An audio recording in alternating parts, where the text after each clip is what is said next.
Talo, nang sa din ni Serena, iyan itavela razia duko, inanit sumisi ni verina, falasana,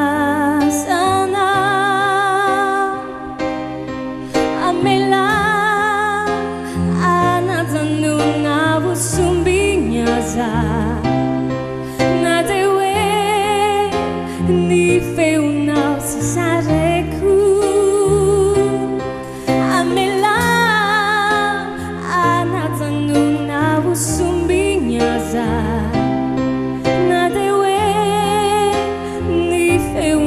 Si sareku fati vitani uno fitati tu e verani metti wavi mia fara nanzika tonangi mi tsara sana